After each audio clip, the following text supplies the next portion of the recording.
No. Not yet. All right, the microphones are on. Are you on? We're on. Riley, you ready? Yes, sir. All right, we're all set, man.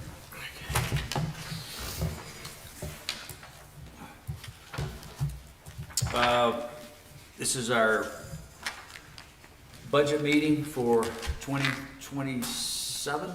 26, 27. 26, 27.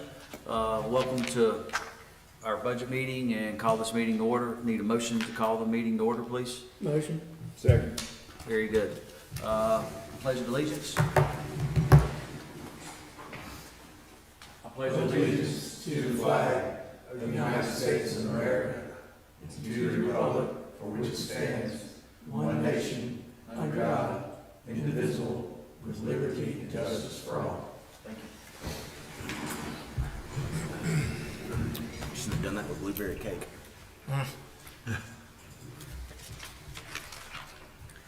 All right.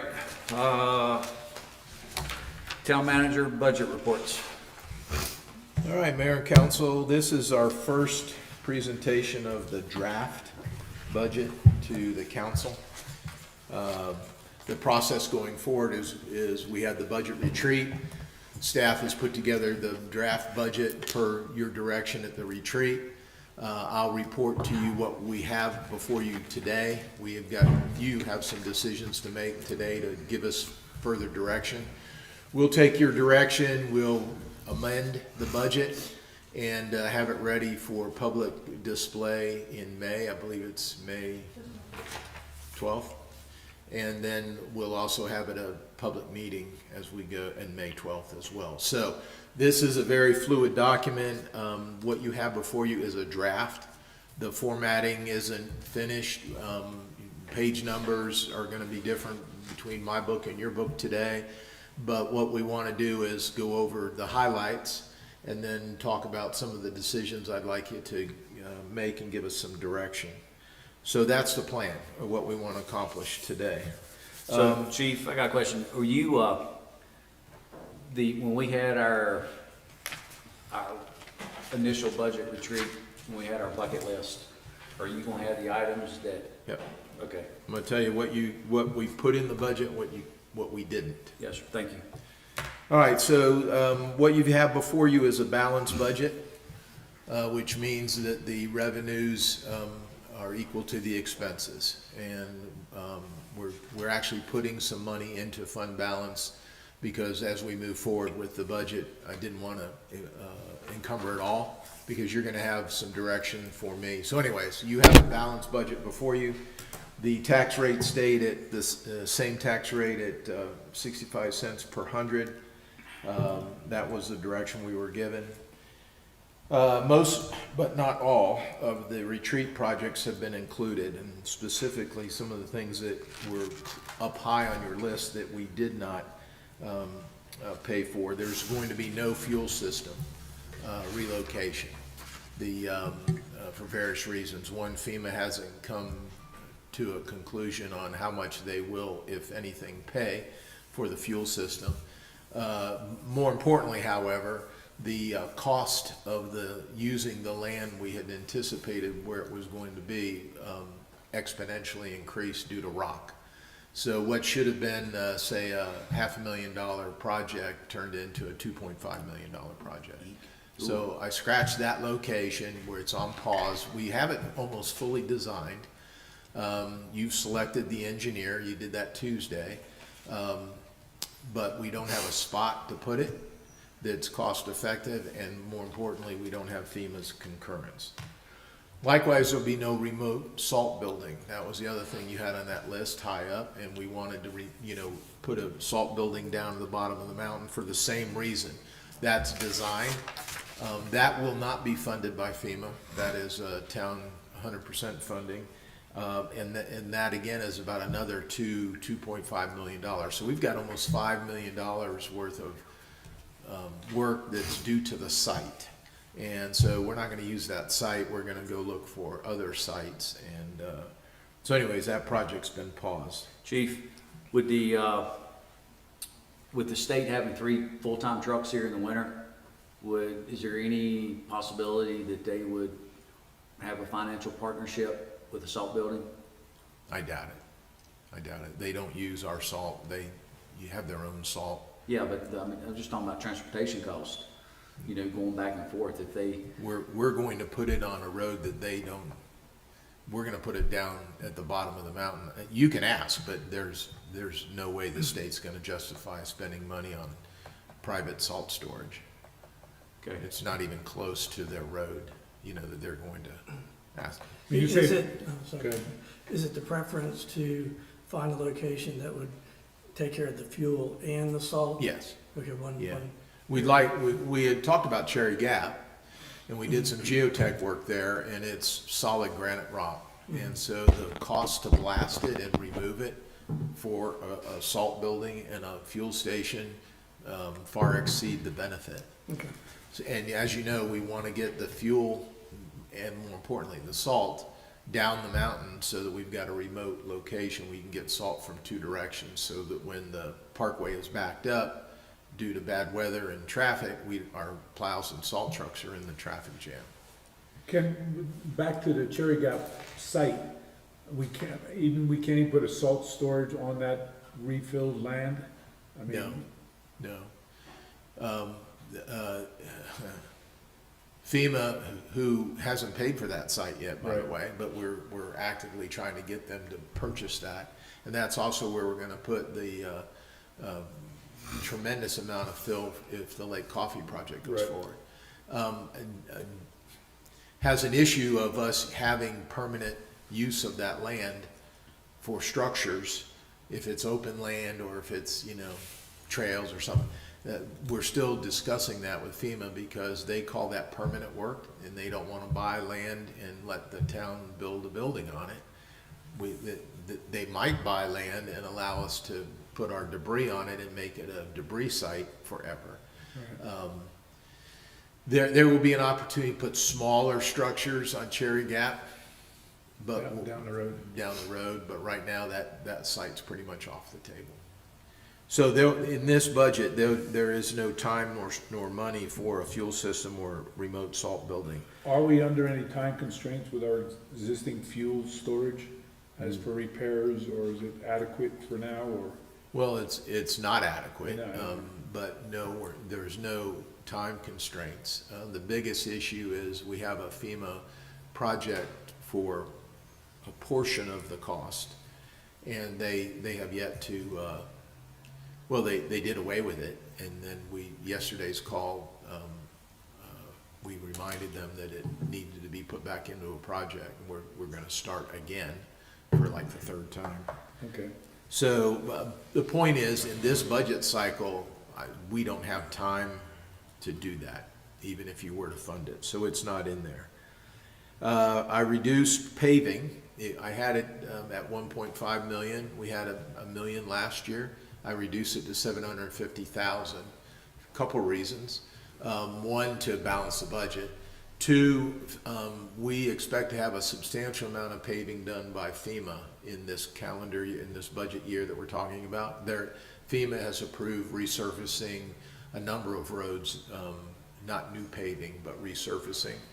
So it sounded like a good time for us to reduce our out-of-pocket paving. One, I'm not sure we could get it all done if we added a 1.5 million. And number two, I needed to balance the budget. what's the difference between paving and resurfacing? Nothing. The paving money that you've spent, you budgeted the last 2 years has been resurfacing. We haven't paved any new gravel roads. We've resurfaced, and that's where we go. Currently, we're milling the existing pavement down about 2 inches and then coming back and putting in a binder coat and 2 lifts of pavement. So we recently did Buckeye Creek Road, the back gate, and that's how that was done, and that was paid for by FEMA. So there's gonna be a lot of paving done through FEMA, and it didn't seem as needy as what we'd had last year in putting $1 million to $1.5 million into paving. The paving or the work being done with the water mains right now, Yes. ripping up roads, is that in that 750, the repaving of those roads? Or is Well, that- no, the water mains, like, let's take Christie Way or Skiway Circle. The state pays to patch the road, and then that's kind of a gray area, because when you dig up 90% of the road, the patch is the whole road. So those dollars are included not in this 750 to either patch or resurface those roads where we're doing that. There's going to be some area where the town's gonna have to put some money forward when it just makes sense. When, let's see, what's a good example?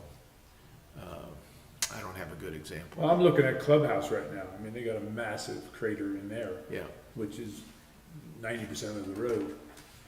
Clubhouse will be resurfaced, but it won't be the gravel portion of Clubhouse. No, just won't be. the pave. Yeah, and that, it's called a patch, but obviously when 90% of the width of the road is gone, Right. the patch isn't. Is the road. And that's included in that project, Yeah. not in the 750. Okay, thank you. That So- was one of my questions I had. You know, we've, for the past probably 3 to 4 years, we've had some, like, maintenance budgets.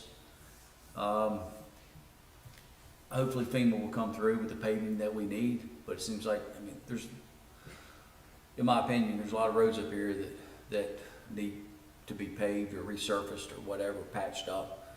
What happens if FEMA doesn't come through? Do we have a contingency plan? You would have to either budget it, and in the current situation, it would have to come out of fund balance. Okay. Does the main on Clubhouse, is that gonna take care of the hydrant issue we have up there with low pressure? Yes. Okay. Yeah, and that whole main gets replaced on all of Clubhouse, new hydrants, They've and, already put new hydrant in. and it's going from a very small, series of small water mains to a 6-inch water Okay. main. Thank you.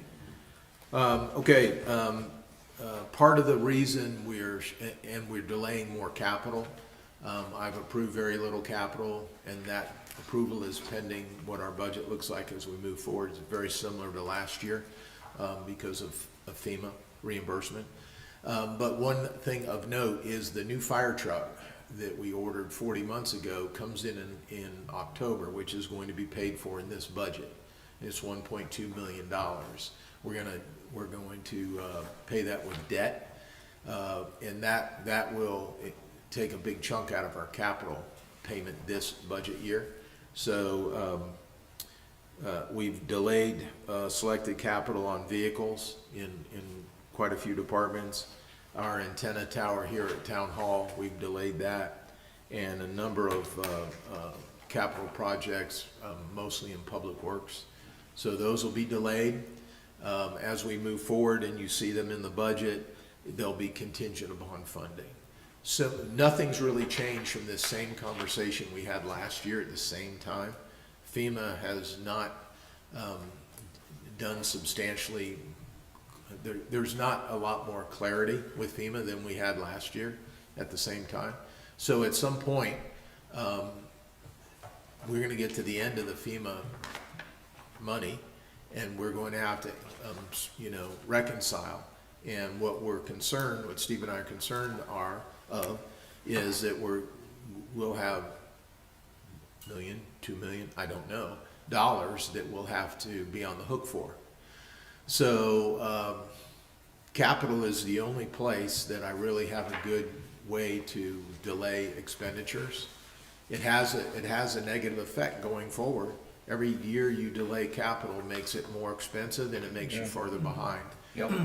So we're approving some selected capital. When you look in your budget, you'll see it.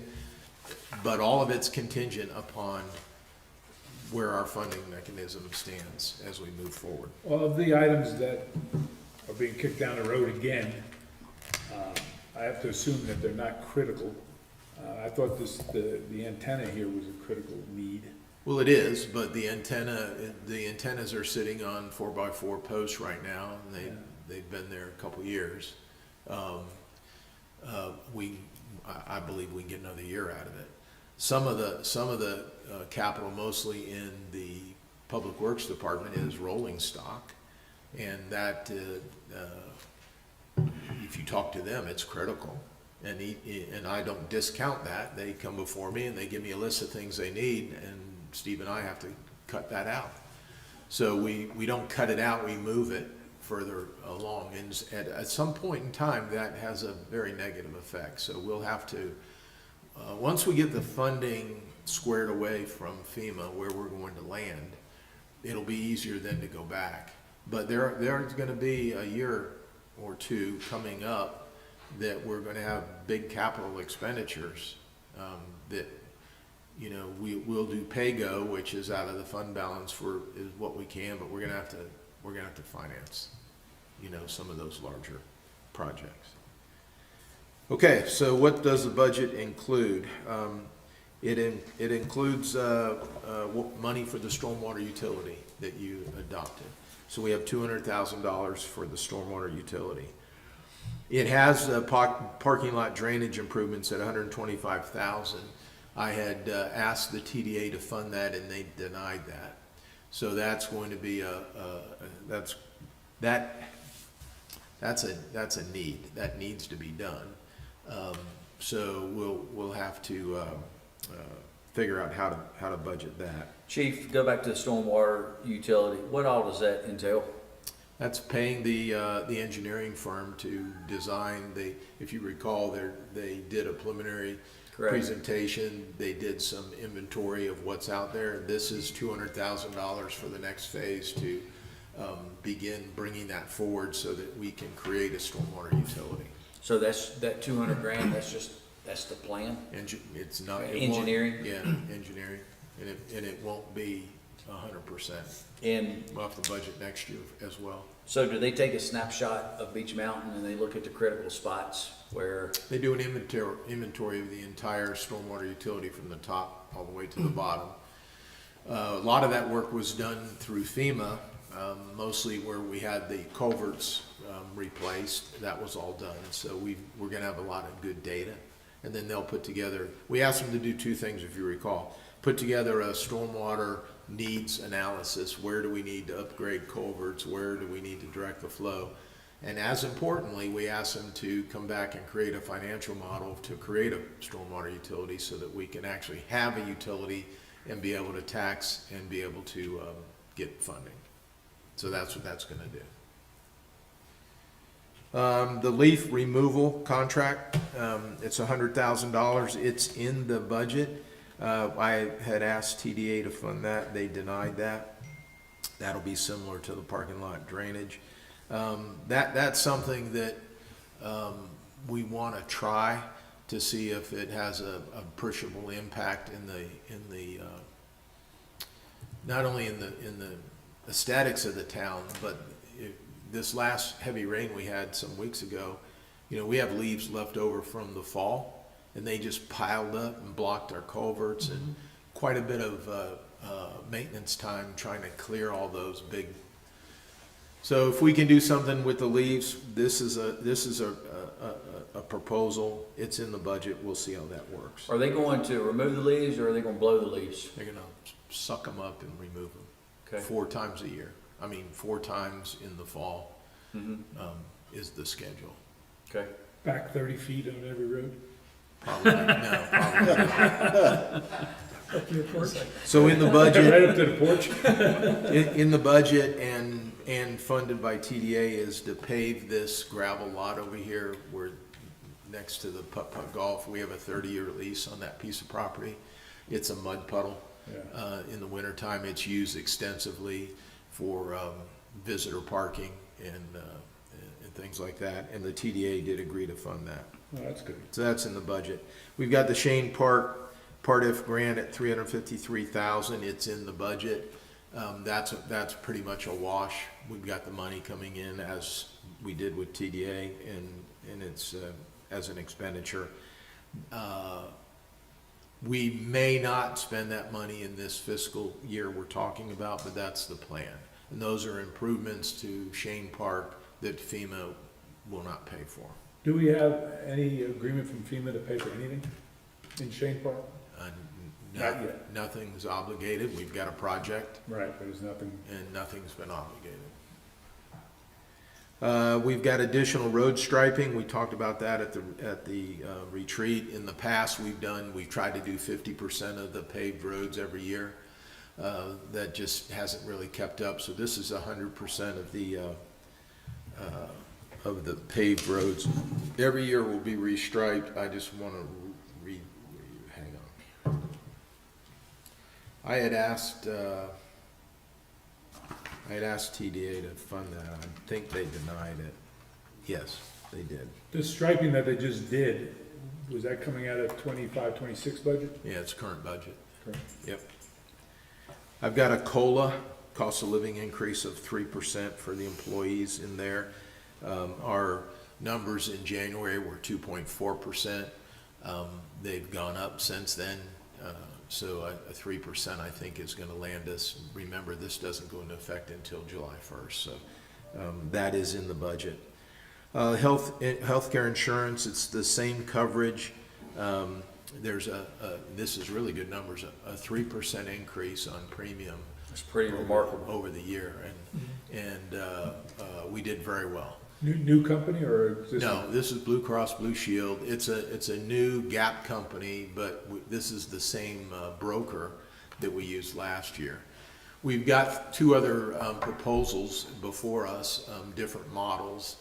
Steve is going to review them. I've looked at them, and we'll go forward. But basically, our best deal so far is the same coverage for a 3% increase, and most of the municipalities we've been privy to talk to, they're in the 15 to 20% increase. So I think we did very well there. Ours went up 17%. Okay.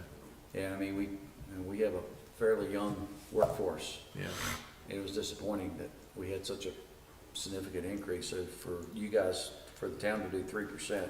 Well, it was 5, and we, Steve mostly, but Steve and I talked to him and said, you know, we'd like to see that a little lower. So they got it to 3%. We've got cybersecurity upgrades of about $66,000 in the budget. That is something we talked about at the retreat, if you recall. Let's see, let's go back. We did a analysis with the National Guard, brought them in. They did a cybersecurity analysis, and as you might expect, we had a lot of failures, a lot of deficiencies. We brought in our IT people and come up with a plan to improve where the deficiencies were. If you recall, I spoke to you some weeks ago about hiring a full-time IT person. This is not included and not asked. It's not proposed. For this funding, we believe we can make the improvements that have been noted in that analysis and improve on our cybersecurity. By our IT people doing it, or existing Yeah, it's going to be through contractor? our vendor. You know, This is mostly hardware, software improvements, policy improvements, training improvements to the staff. We're already doing a lot of these things, but there are some hard costs that we need to put out there to harden our infrastructure for cybersecurity. I may have missed this, but at one time, were we not looking at hiring an in-house IT guy? Yeah, I just said that. Okay. But this is this 66,000 is. Sorry, have my It's mind on okay. something Well, else. Sorry. and we may go down that path in the future, but I was convinced that this hardening of our systems by our current IT vendor is more cost effective. I couldn't hire somebody of that stature for 66,000, and if I did, they probably would come back to me and say, "You need this stuff put You need in." your 66,000. So what's in the budget is to improve our cybersecurity to that level. Along with that, we had a brief discussion, I think once or twice, about getting laptops for the council. And we've looked at that a different way in shape or form. But as with cybersecurity, what we would propose, if the council is still interested in that, is that the town issue you a laptop that is secured on the town network, and that would be the only computer that you use for town business. So you couldn't use your home PC to do town business. I'd like you to at least think about it. Currently, I'm not sure everyone understands, but currently, if you use your home computer to write an email, it's a public record. And arguably, your computer then would be available for public records review. Only the, And your phone.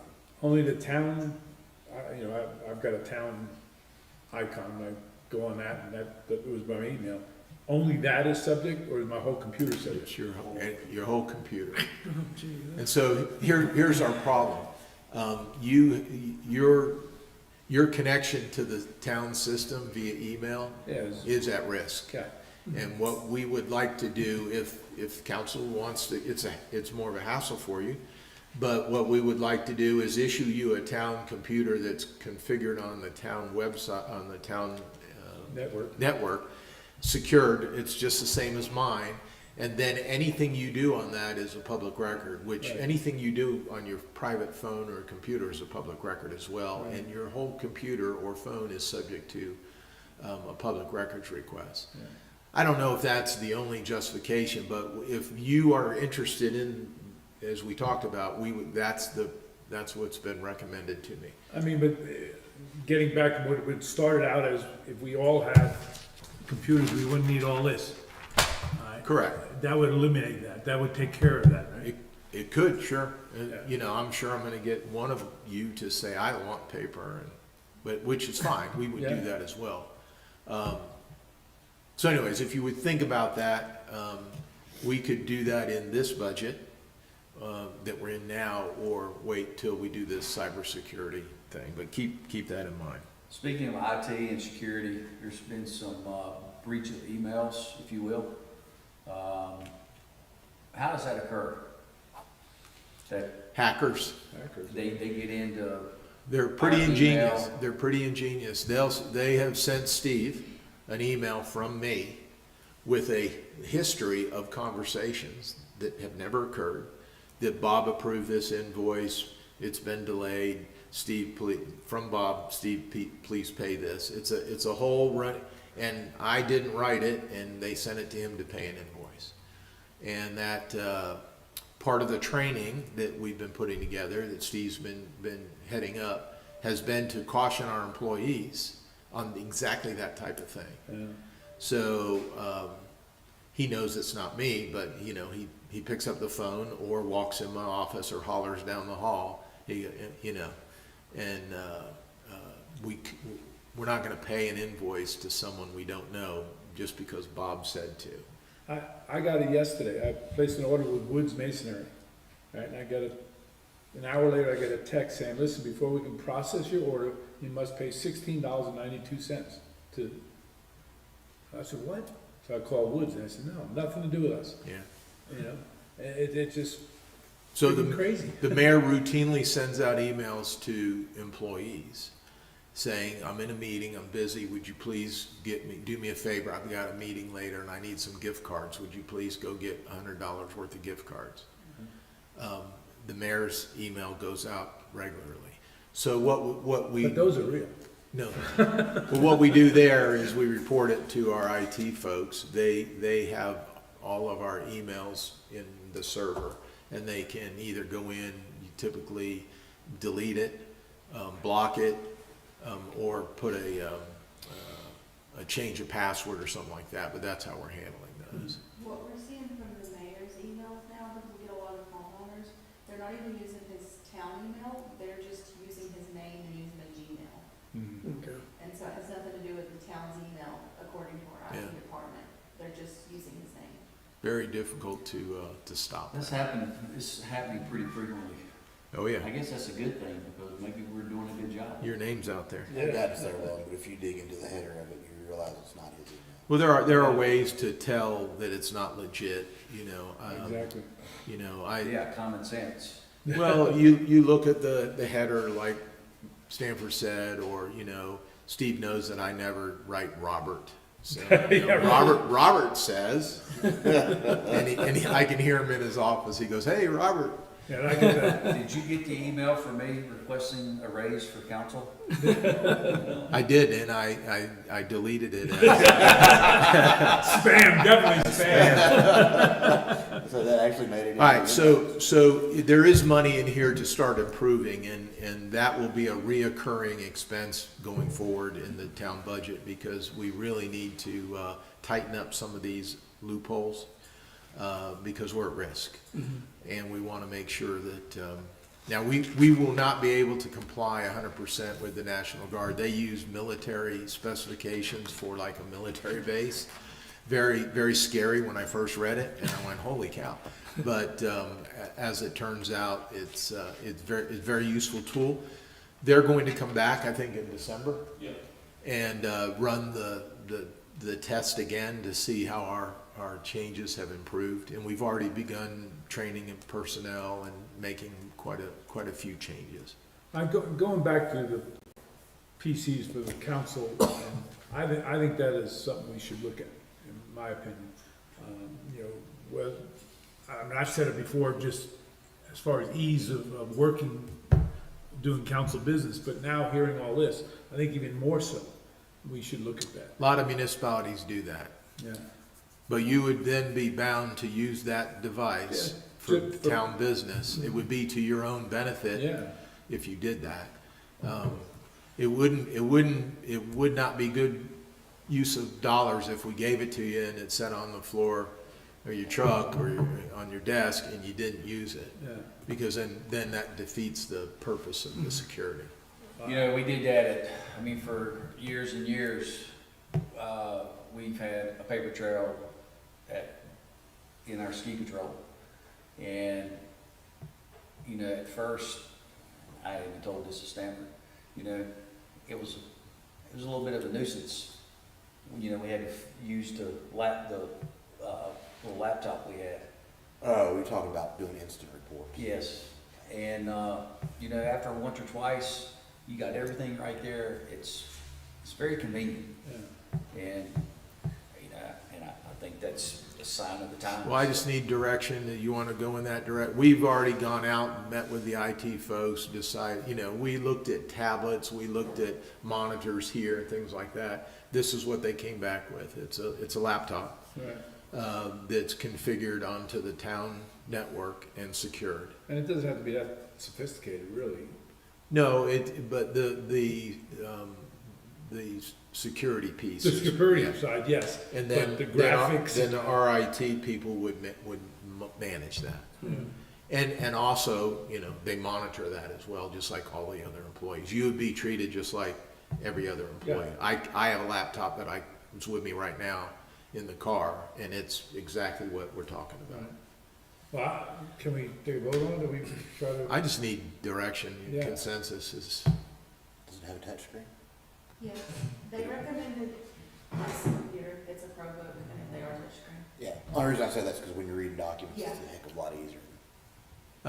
do you want it funded in the current budget or in the new budget? Do you want it sooner than later or after July 1st? Can we pay for it out of this budget? We're top.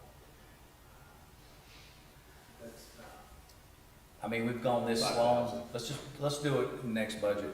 We've Okay. gone this long without it. Another 3 months isn't gonna make any difference. How much will we save in not burning paper? Well, that's, Oh, you do. that's true. And staff time. Staff The time. staff or the The employee. ladies spend a lot of time Yeah, binding Buying books. Bob, I'm not gonna say it's a wash. Bob, it's staff, not ladies, you can't say ladies. I can say ladies. You know, I think we could do it in this budget, but it's up to y'all. What's the cost Probably about $5,000-6,000. total? Yeah, So, $1,000 a piece Yeah. for each computer. yeah. Yeah. but I think you'd save that in just staff time. Okay. Your ROI will be less than 2 years. Yeah. All right, we'll work Plus on return that. on investment. If I can I don't fund know it, what that means. if Steve feels comfortable about funding it, we'll do it. If not, it'll be in July. Okay. Your ROI will be that second budget packet that comes out Yeah. That right there will cancel it out. All right, we had proposed a landscape position full-time in Parks and Rec. TDA funded that at $80,000. Oh, So that's a wash, and we'll go ahead and make that happen.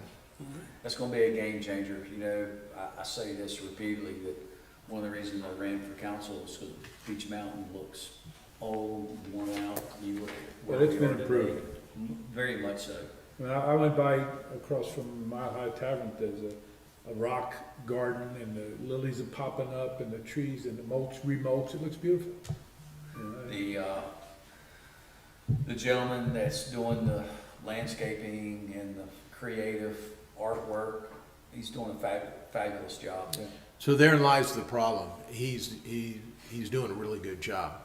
He's part of the outdoor crew. Correct. He does other And we things. transferred him to do landscaping, and so now almost 100% of his time is in landscaping.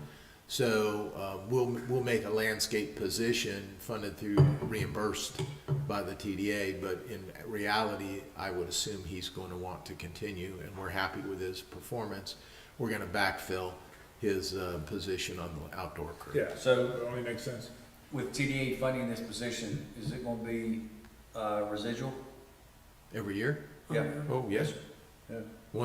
It's like Steve said with the salt. Once Yeah. it's there, it's there. Okay. But it'll be a reimbursement to the town. It's not a TDA employee. The employee will be a town Yeah. employee. There's a request for a Buckeye Recreation Center master plan. The TDA is going to fund that. And that's to look at it's over 20 years old. And so that's to look at the overall facility. There's been some, over the years, discussion about increasing the size of the weight room, the exercise room, doing something with the kids' room. And so Sean Royal, our Parks and Rec director, requested a plan to look at the entire site. And TDA is going to fund that at $50,000. Very good. The commercial district plan over here, phase 3, $150,000. TDA has agreed to fund that again. That's just going into the next phase of that commercial plan, so that's in the budget as well. Of note, there is one request for an additional employee, not the landscape position, and that's a police officer. The chief has brought me some statistics on calls for service. You get the report at the end of your budget, your packet every month. If you look at his just year over Year to year. it's up substantially. He's asking for a backfill of a police officer. What he wants to accomplish is a supervisor investigator. We've had a number of large scale crimes, homicides, drugs, burglaries, things like that, and we're investigating it with road patrol and sergeants. So he would like to have an investigator that works as well as patrol, cover short shifts, but in reality, this is going to be a new police officer that fills in, it hires in. So this would be an additional police officer. I think we have 10. This would be the 11th police officer, and that is funded in your budget. And would you have to get another vehicle to supply to that additional person? Yeah, I would assume eventually, but we've got some spares. Okay. Would we hire within for that new position, for the investigator position, I think that's his plan, but and then hire a, you would offer it within, one, you've got to send people to school. You've got to make sure you got the right folks. So I would always hire from within first. If that's not available, the new position will be an investigator. I don't believe that's the chief's plan. When he and I have talked about it extensively, it's to hire a new police officer and then promote someone within to the investigator position. While we're on police, how has our K-9 been implemented? Are we using it much? Well, I don't know what much is. Yes. I mean, are we getting the bang for the buck? Oh, I think so. Okay, that's all I need. It's a scent dog. It's doing really well on traffic stops, drugs, things like that. It's been used on search warrants here in town for that purpose. And Deegan is the dog's name, and doing very well. Is he And- getting a raise this year? No, No and I treats. told you about the fire truck. So the fire truck, that's a big hit this year. We knew it was coming. And so that's also included in your balanced budget to, The debt service is. the debt service for that. Any questions so far? So that's what's in the budget, what's not in the budget, as well as those are the highlights. If you look at your budget book and you turn to, and hopefully if you look to the property valuation chart, it's in the first couple pages. Page 4. It could be. So we need to correct this. Further on in the budget, you'll see that we actually have some hard numbers from the two counties. In this graph, we just used last year's evaluation. But we're over $1 billion of valuation. I saw that. Property I had to look valuation. at, how, can we get a little bigger print on these things? I was looking at it We and don't want you to read it. I was, whoa, yeah. You'll be able to blow that up on your You'll laptop. be able to zoom it on your laptop. Yeah, exactly. If we had a laptop, yeah. So, my note here says we're at $1,046,061,910 of valuation in the town, and that's a small growth from last year. But suffice to say, we're at $1.05 billion, and that's double what we were in 2021. And that's what that chart shows you. Which is amazing. So if you just go, the next page, mine is page 5, I think yours is probably 5 as well. Yeah. The general fund balance has increased by $1.8 million, and we talked about that on Tuesday. This reflects that there. I just wanted to show you that that's not money that I want you to spend. If you turn to page 7, it's 3 pie charts. And you look at the top pie chart, a lot of organizations, local government, you want to look at where your salaries and benefits pertain. You know, is it 50% of your budget? Is it, a lot of places it's like 60% of your budget. Our payroll and benefits is at 33%. If you take the salaries and the employee benefits and put those together, it's 33% of our budget.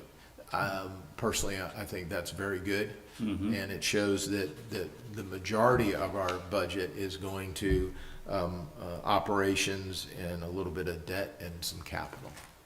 So we're growing the town, we're providing the service, and 33% of our budget is employees and benefits, and I want to make note of that. Chief, how's your staff retainment doing? Is it pretty well at this point?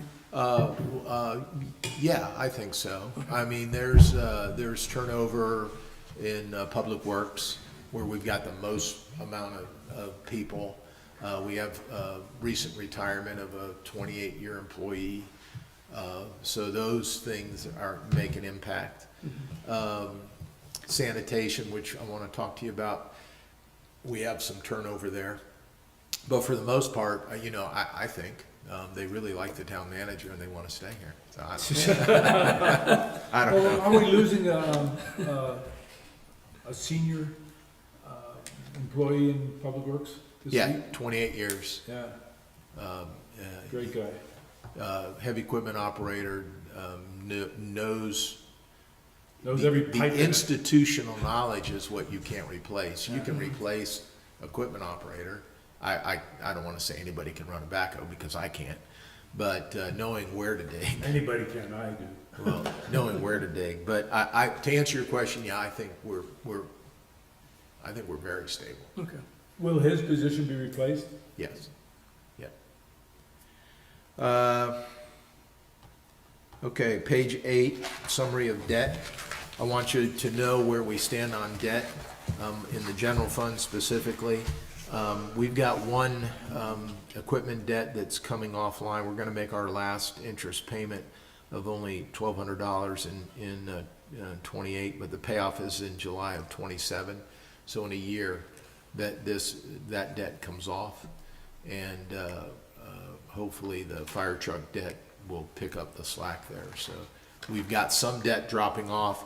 More importantly, we've got some long-term debt that I don't know if you've been through all this, but I'd like you to know that we can't continue, and as we get to the water side, we can't continue just adding debt, because 20 years of debt every time is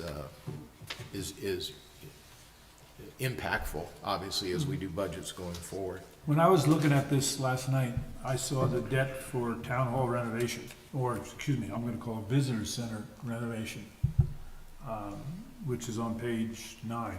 Yep. I wonder if that's something we could get TDA. I know we had this big fallout on the visitor center payments from a previous TDA, and I'm wondering if Pick up the debt payment, pick up the debt payment, we can ask. Well, we should. you know, being at that, I mean, that's the visitor center. We can ask. You want me to ask for 100%, 50%? Ask for 100, you settle for 50. Yeah, Good. exactly. Negotiation. Well, I mean, I'll make the ask. no, I think it would be, there's, you know, based upon yesterday's meeting, the 2/3, 1/3, and everybody's stuck on that. But one of the things that I think I got clarified is, you know, their budget is based on 1/3, 2/3 of 1.15 million. And they say, no, they'll relook at that, and they're only gonna contemplate $380,000 as a reserve, and therefore give a bit bigger chunk of money is for the 1/3. So anyway, but I think that falls definitely within that parameters. I will make the ask. Yeah, please. Yeah, sure. Anything else on debt? If we, Or base it off of square footage. If they start. Of to use? back. yeah, What do you mean? Well, because that's all inclusive, right? That's the whole building. yeah, The debt yeah, service. yeah. Yeah, So you gotta figure the visitor center's only so many square feet. but the debt service says visitor center. actually It does town hall and visitor center, but So if you look at page 11, it's the sanitation debt, hopefully my page and your page are the same. I think we're on the same page until we get through the line items. Yeah. So we've got a 22 equipment loan that gets paid off in this July 26. So that gives us some, we're gonna talk about sanitation here in a minute. And then on page 13 and 14, we'll start revenue on the general fund. Is that what you have, general Yep. fund revenue? So, couple things. We've got a 28% increase in revenue over last year. If you'll go to page 14, which it gets to the bottom, that's where we total everything up.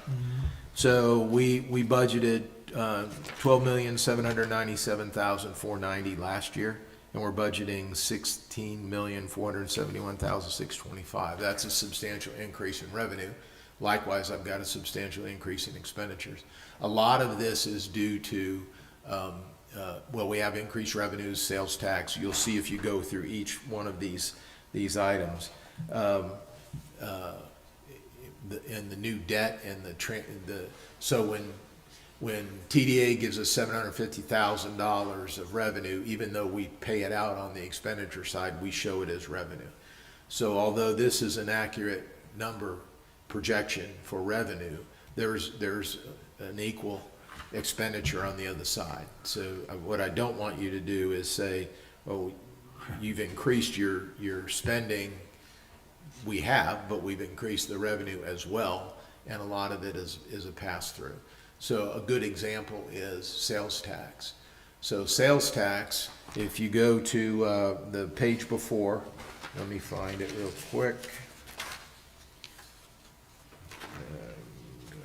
Maybe not. No, I'm sorry, go back to 14.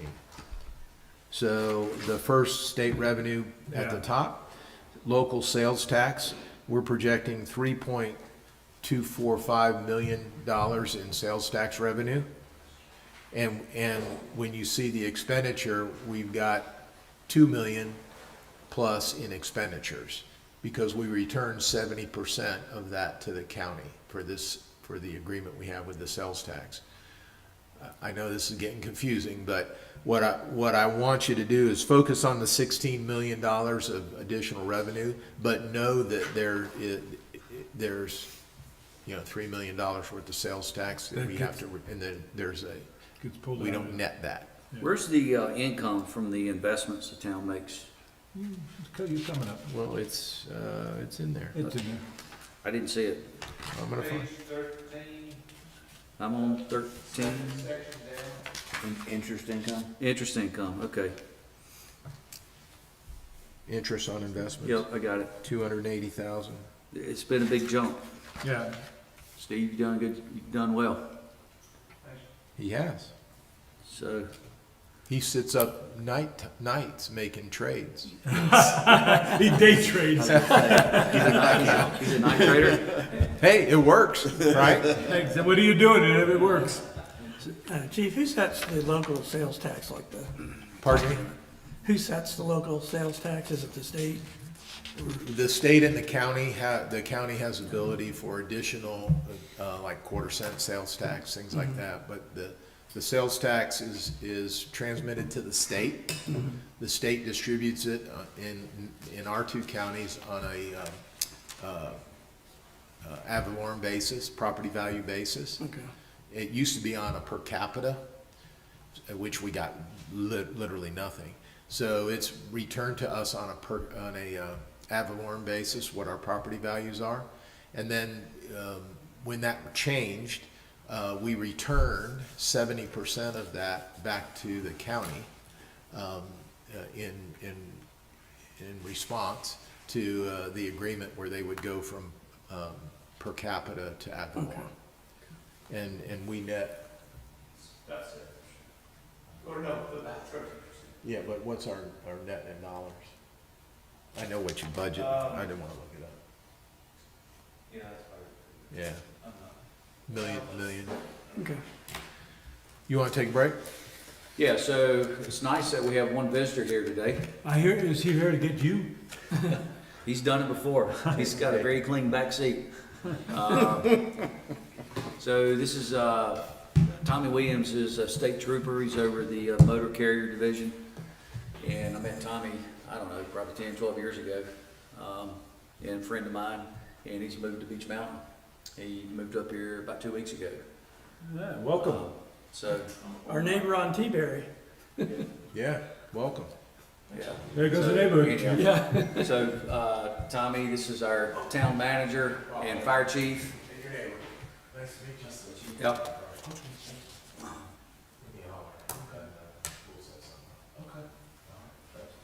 And you're making everybody nervous in town. You are.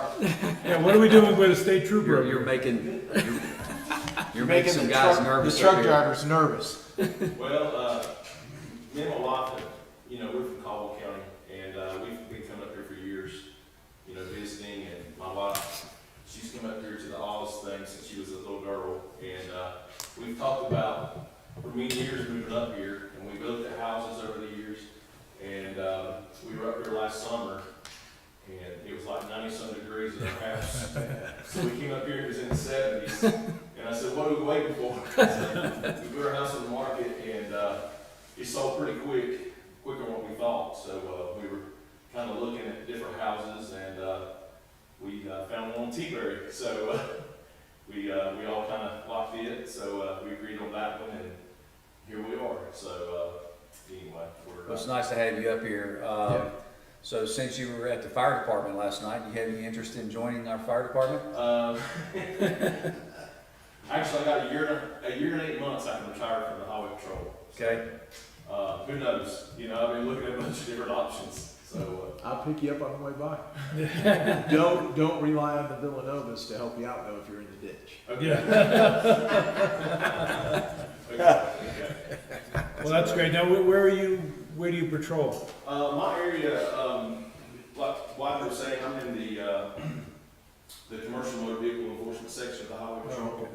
I've been doing that now for about a little over 10 years. I was a traditional trooper for about 12, and our area covers all of Troop F, which is 10 counties. Avery is not in Troop F, it's in Troop G, but Watauga is, and I live in Watauga. I pretty much work. They usually lock us on 321 or I-40 or the big roads, the bigger, larger US and interstate highways.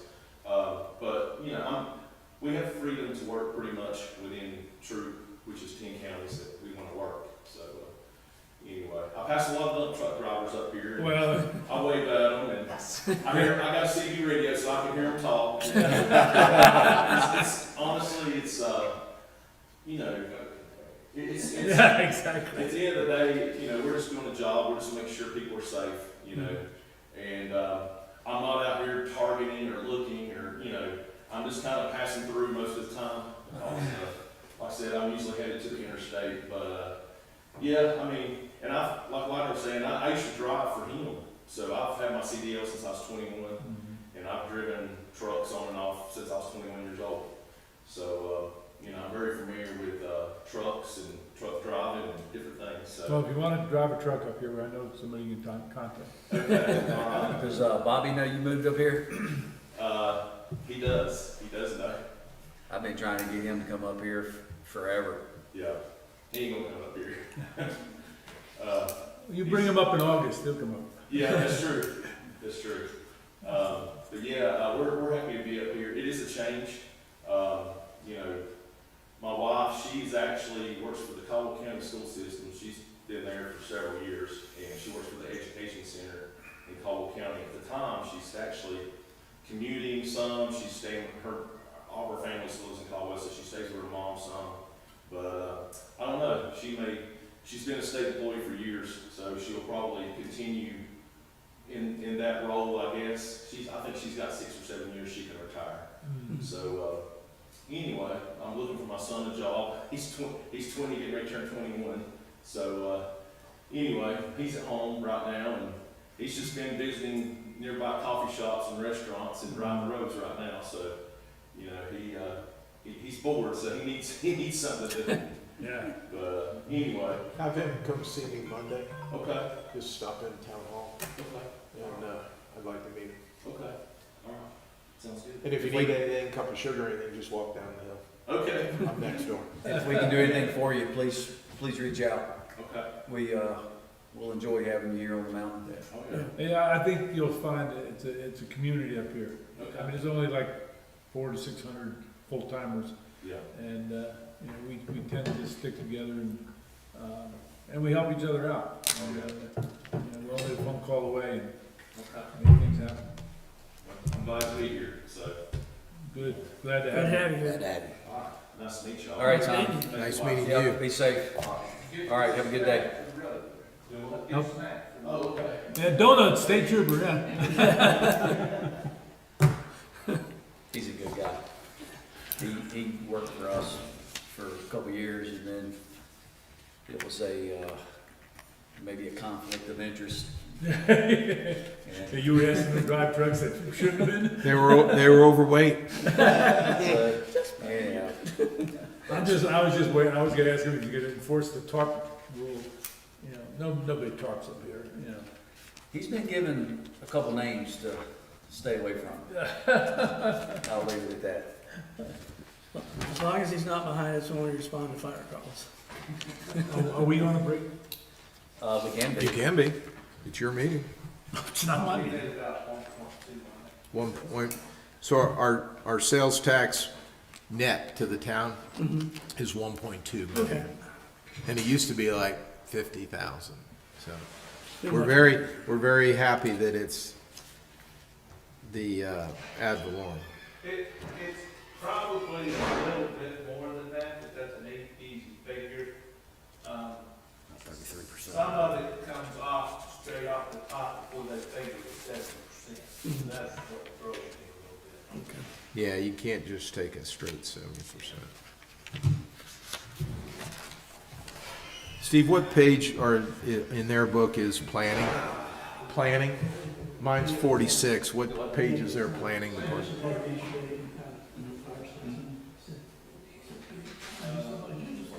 He is. Yeah, he's. It's 38. 38? Okay, thanks. Yeah, he's making people nervous.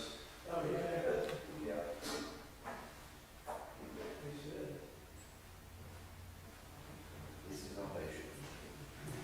Oh, carrier is gonna be Dacia. I don't know how many years he's got, but. Copy back here. They run some of them at night. Now, Bob, had you met him before, or? No, he just moved in. Yeah. Yeah, Widener left and came tooling back in last night with him in mind. Really? State trooper, yeah. And everybody was like, It's- "Oh, it's, it's after you, Widener." It's a suburban, it's not a Stanford, come suburban. over here, Stanford, come over here. No. He's probably got scales and stuff. Yeah, he does. What you don't see is those blue cars that division used to drive around. That's DMV. But they did the wedding and everything. Yeah, they used to. So there was a change there, who did that? Yeah, they merged it. Gotcha. Together.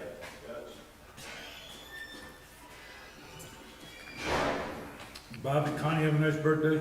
She did. Got you out of here quick, that was good. Yep. Took her to dinner. Took her camping. How's the campground? Left her camping. I left her camping. Yeah, that's not there. She make you pick up the other half of the dogs? No, she's got 4 with her. Somebody told me the other night. 4 dogs? She's got 4 of the dogs, 4 of the 7. You have 7 dogs in your house? We do. Did they bark at deer? They bark at everything. They can see us coming out with our dog, looking out down the bottom of our driveway. One of them, it only takes one to notice any movement, and then they all bark. They don't know what they're barking at. Yeah. They all bark.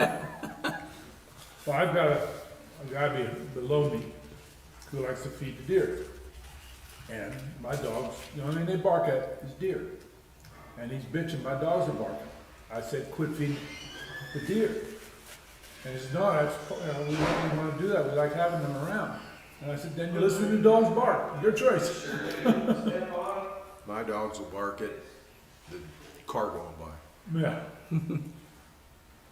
We've had a blackbird, whatever, sits right in the tree next to our porch, squawks at our dogs. I'm like, that makes more noise than the damn dogs. All right, if you'll turn to page 38 in your book, it's the planning department. I want to note this, 38? page 38. And there's a summary page of all departments, but this department has an increase of 83% year over last year. And wanted to explain why.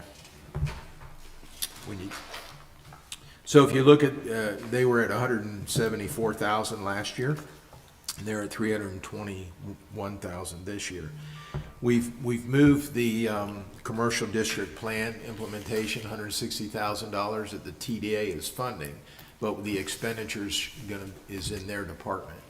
So that it's felt that that's the right department where the commercial district plan should be. So that is the biggest increase that bumps them way up when you look at year after year, Year on year. the past year, that they're at 83%. But So, but they get, the reimbursement comes back into that oh yeah, department. well, and yes, So and it's a net that's out. part of what I was saying in the beginning, when you saw the revenue at $16 million. Yeah. This is part of that expenditure on the other side. So TDA is funding the plan. It is a wash to the general fund. We bring in 160, but I have to expend it, and we put it in the planning department, which it wasn't there before. So that's a substantial increase. So does the TDA immediately transfer the funds to, or Steve transfers? Yeah, the Steve funds? writes us the check. Oh, all right. It'll be for the next budget. Okay. Yes, yeah. So that's I treat it as a reimbursement. So also, we've got some rezoning efforts that are underway. We've got some annexation efforts that are underway, and those all boost that department's expenditure, as well as we're going to update the comprehensive plan. So when you saw that, I wanted to explain that. And the planning department's 3 people? It's one.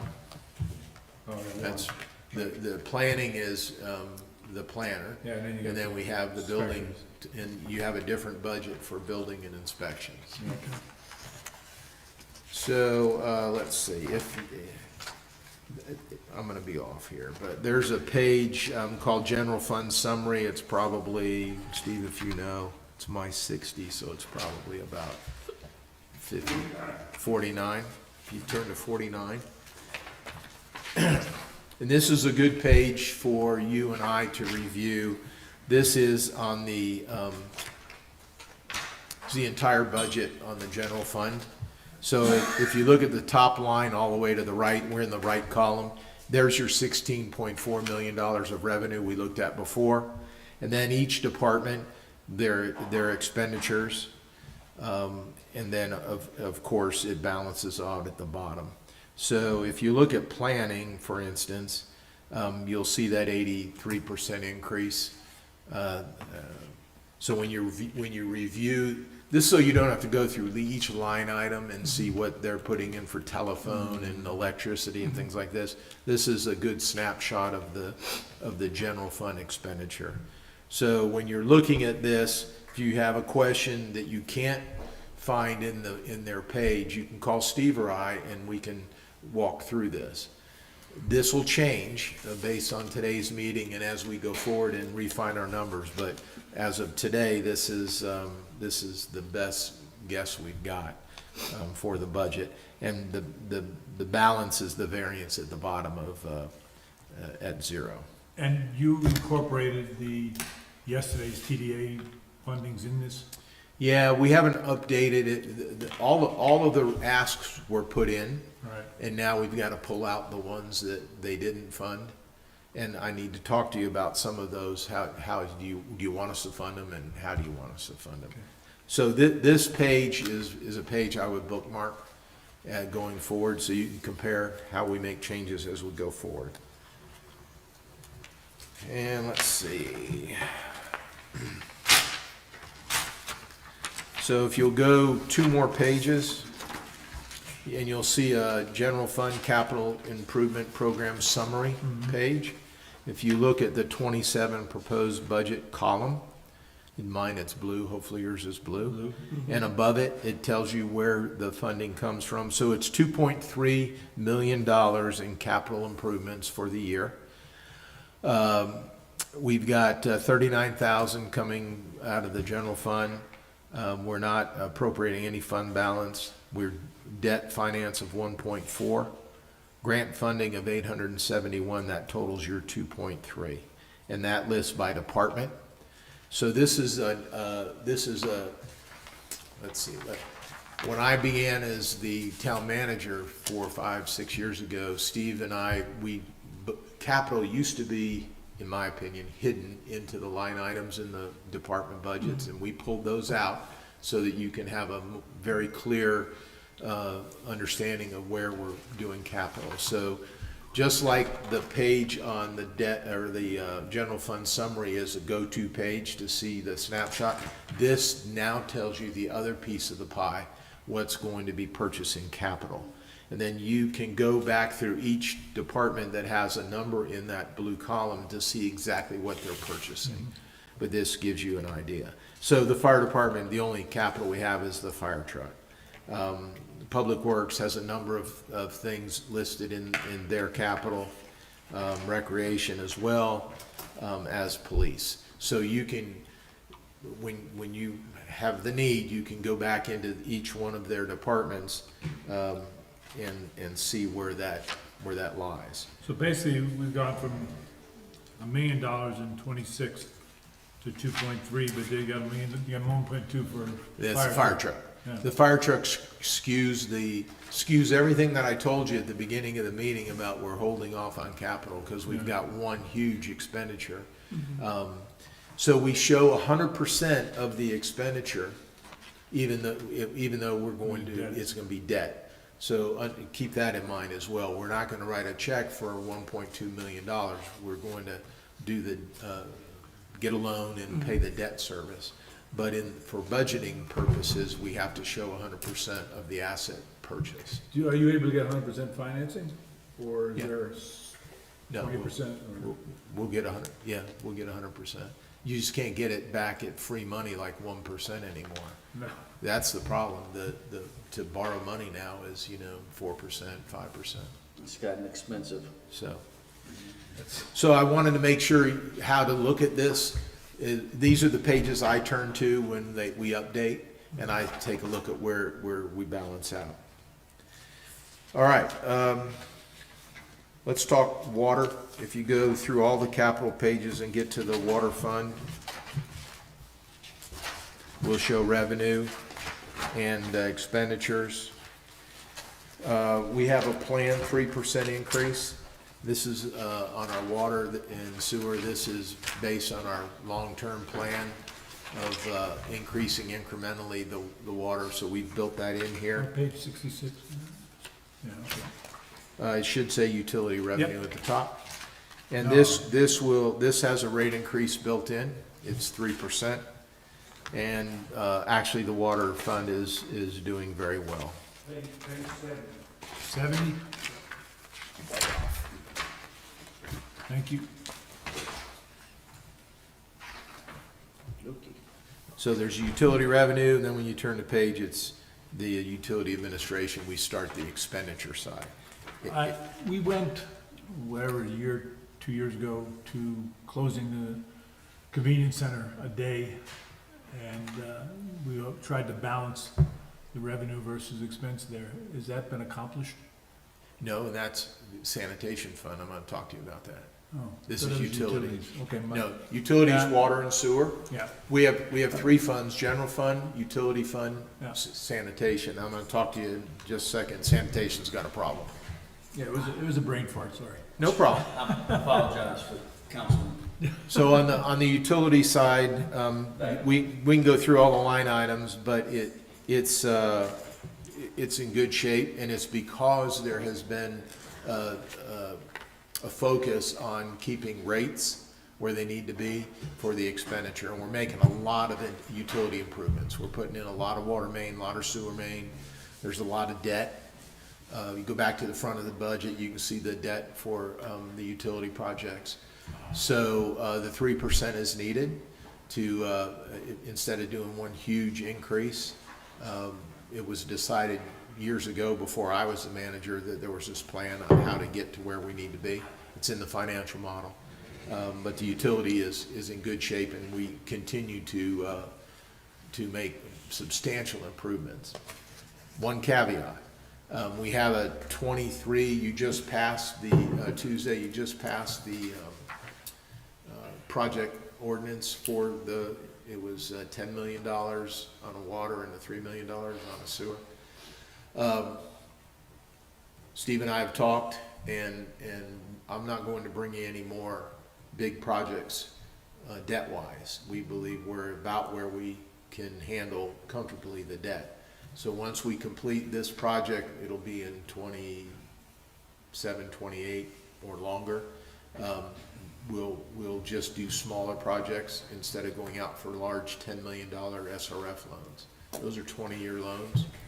And although we got fairly good money on the interest rate, the debt continues, and it's something we have to focus on. So we're trying to replace as much water main, sewer improvements, reduce the leaks. That's the idea. But this last project is probably the last one for a number of years. All right, let's go to sanitation. What page is that, Steve? For that.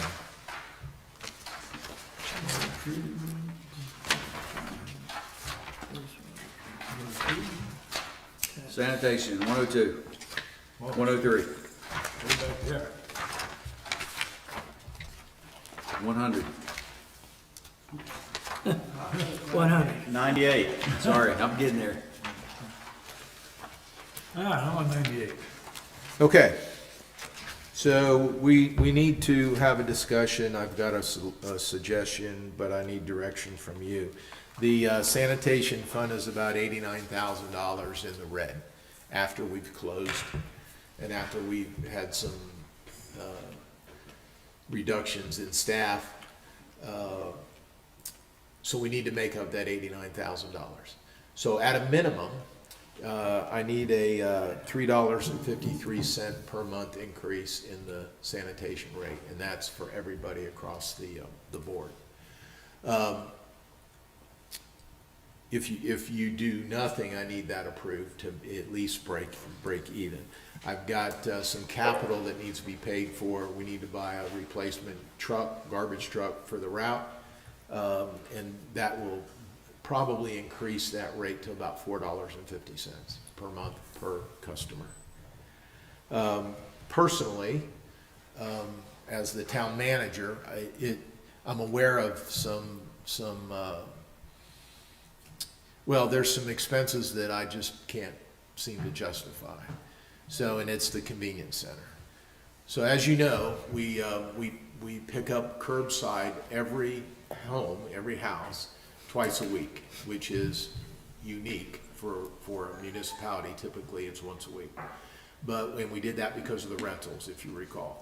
So we send a garbage truck to every house twice a week, and everyone, except 102 people have waivers currently, is required to have a bin. Rentals have to have a bare bin. So we're picking up garbage twice a week at everyone's home, and we're operating the convenience center for 102 people who don't have bins, who were given a waiver by the town. And that has a cost of about $200,000 a year. So what I'd like you to consider, and I know politically it's not the best, but from a financial standpoint, if we close the convenience center to garbage, we would leave it open for recycling and bulk pickup, and we'd open it the same 2 Saturdays. We keep recycling and the couches and refrigerators. And what we wouldn't do is we wouldn't operate the compactors. We wouldn't collect garbage at the recycling center. I would move those employees out of sanitation. They would backfill. I wouldn't lay anybody off, but I'd backfill into Public Works. And we would save $200,000, and then there would be no rate increase. Zero.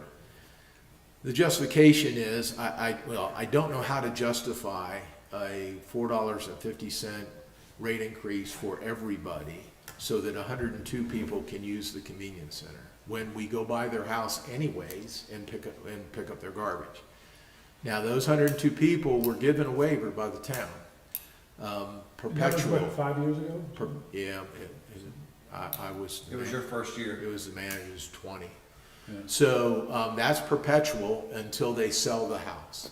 And it used to be higher, used to be about 160, and we just recently went through the list and culled out all the properties that have sold it, so it's 102.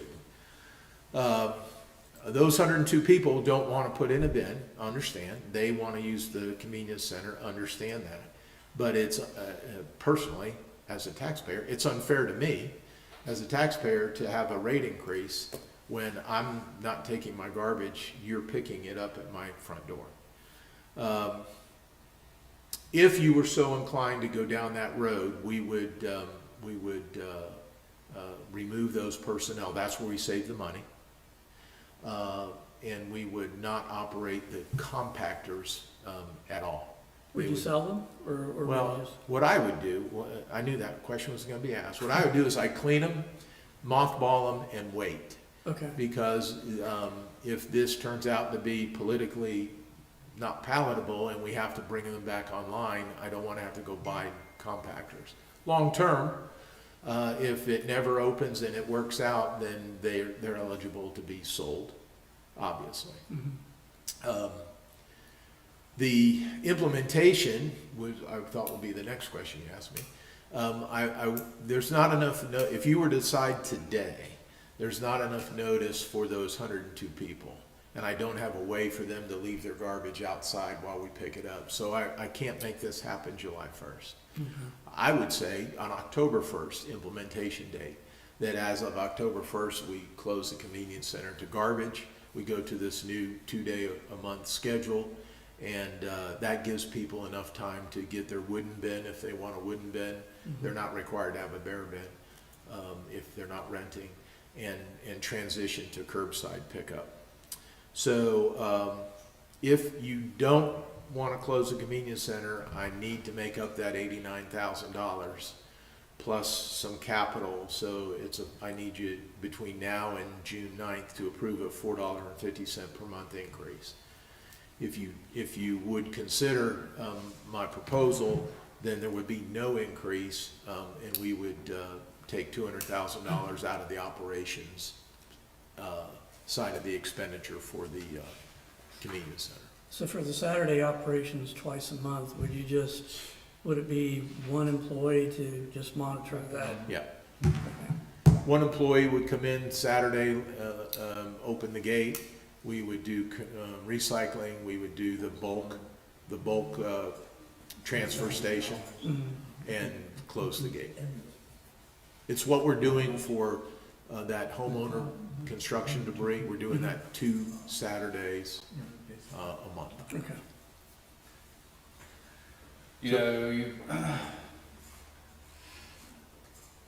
My statements may be political suicide, but I stand behind. I've said for years that what municipality has 2 trash systems? The trash trucks come up and down everyone's street twice a week. And, it's a $200,000 savings. And, I'm in favor of it. I concur with what Chief Buddy said. It's only, say $5 extra a month or whatever it is, but I've got a trash bin. And, some folks are gonna say, well, I don't wanna spend $1,000 to get a bear resistant. I mean, you can make a wooden trash bin for, $150. And, from a financial decision, I think it's a good decision. Personally, I think most people can afford an extra $4 or $5 a month, but from a business perspective, again, I agree with Chief Pudney's proposal. Isn't there insurance, aren't there insurance liabilities for operating the trash compactors? Would there be an impact to that, or is that just negligible? Or? Well, yeah, there is obviously, but it's included in our property and Okay. casualty insurance. I don't know that there's an articulable cost we could assign to that. There is insurance. It is insured. We do pay. Our premium is Somewhere based in on there, all the there. risk, but I don't know that I could Oh, pull no, that I out. was just curious. And there are options where you can, if you don't want a trash bin, there are options where you can take your trash. You can take it to the end Out the of back. Yep. Buckeye Creek Road, Yep. or you can take it to Banner Elk. I don't think you can dump it back, can you? Oh, I get that's county. It's So county. you could. Yeah, so you got 2 places on both ends of Beach Mountain where you can haul your trash to. And I've heard this from a handful of people that, they enjoy going to the recycling center because they can have a conversation. And that's the biggest thing. I hadn't heard that, this is where I want to take my trash.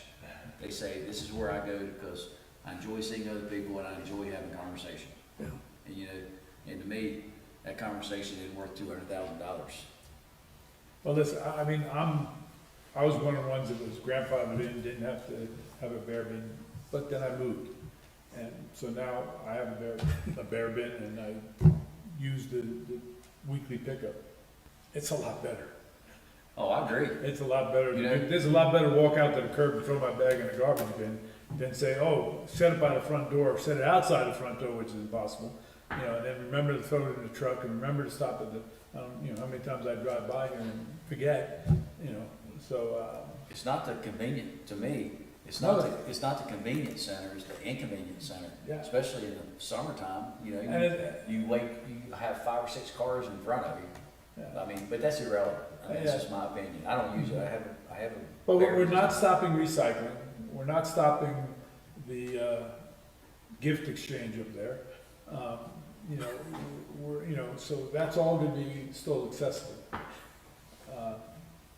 Hold on a second, we got, Stanford's got something on his mind. Well, I always have something on my mind. There's nothing different. I guess, so FY '26 budgeted was 379,219 for salaries. And we have over $100,000 increase in salaries proposed for FY '27. Let me see if I understand the question. Where you at? I'm on page 99, Yeah, I don't have that personnel. page. Salaries, Yeah, yep, personnel salaries. we're at 482. We Yeah, were at 379,219, which you've only spent 208,000 of this year, as of the 31st of March. And then we've got almost, over $100,000 increase in the salaries.